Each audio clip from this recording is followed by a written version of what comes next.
Okay, so today we're going to do a deep dive into multi-level marketing, Right. specifically a company called LiveGood. Okay. They sell health and wellness products. Right. But what's really interesting about this company is their ranking system and how people advance up the ladder to become like top Yeah, earners. the upper echelons. Exactly. And, for our listeners who maybe aren't familiar with MLM, it's a little bit different from, your typical sales job. Yeah, It's really all about building a network of distributors beneath you. that's exactly right. It's Yeah. about that downline, and that's a hallmark of MLMs, and we're going to see it in spades with LiveGood. Yeah, and thankfully we have some source material here that really breaks down LiveGood's rank structure. Oh, excellent. And let me tell you, it's quite the journey from the bottom rung, Yeah. bronze, all the way up to the top to crown diamond. Yeah, the MLM royalty. Yeah, so how do those top earners actually get there? Well, it's not just about selling product, it's about building that downline. So, you recruit people, and then they recruit people, and then they recruit people. It's like this pyramid structure. Right. So it's not just about selling the products yourself, it's about getting other people to sell the products too. Exactly, and that's where the ranking system comes in. Yeah, so let's talk about some of the specifics here. We're talking about personally enrolled active members versus total active members in your team. Right. Can you clarify what that means? So think of it this way. You've got your inner circle, right? The people you directly bring into LiveGood. Those are your personally enrolled active members. Okay. And then you've got this wider network of everyone in your downline. So that includes your recruits and their recruits and their recruits and so on and so on.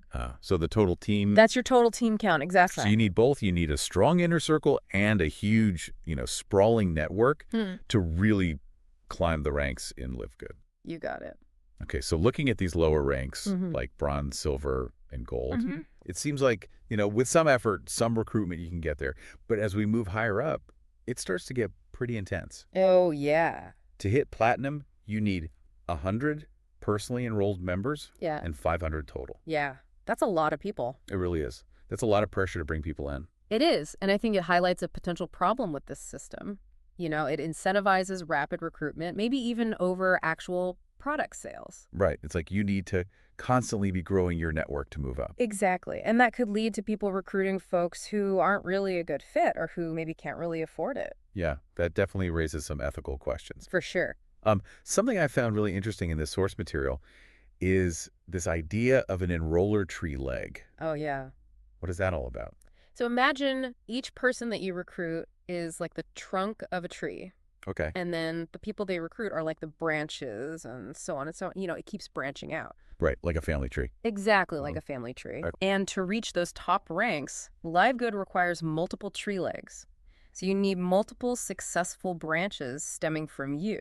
So it's not enough to just find like one superstar recruit who builds a massive team beneath them. Right. You need multiple successful branches growing simultaneously. So you need a diverse portfolio of recruits, so to speak. That's one way to think about it, yeah. And that makes sense from LiveGood's perspective because it means they're reaching more people. Absolutely. Wider network, broader reach. Now, I did notice that LiveGood offers some alternative paths to ranks like gold and platinum, Right. where you might need fewer personally recruited members. Uh-huh. But even those paths still require a really big team overall, right? That's correct. There's a degree of flexibility, but ultimately that large active downline is still crucial. So no matter how you slice it, building that network Yeah. is key to success in this model. It really seems to be, and maybe even more so than selling the products themselves. And then, of course, we get to the top peak of the LiveGood Mountain Crown Diamond. The pinnacle. 50,000 members in your team. That's massive. It's hard to even fathom. It really is. And I think that number, more than anything, underscores that pyramid-like structure. Right.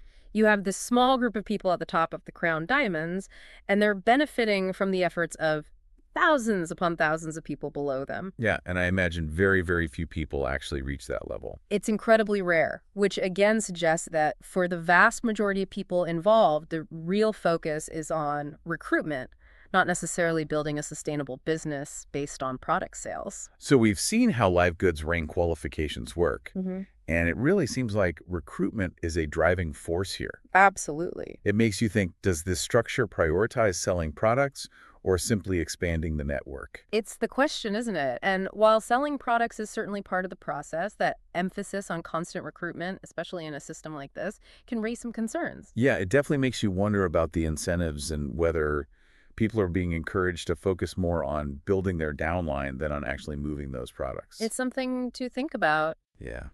So much to consider. A lot to unpack. This deep dive has been really eye-opening. We've gotten a glimpse into the inner workings of LiveGood and the world of MLMs. It's a fascinating world. It really is. And as always, we encourage our listeners to keep researching this topic. Beyond mark, folks. If you're thinking about joining any MLM opportunity, Any MLM. understand the structure, understand the incentives, and understand the potential risks involved, because ultimately an informed decision is the best decision. Could not agree more. That's it for our deep dive today. Thanks for listening. Thanks, everyone. We'll see you next time. See you later.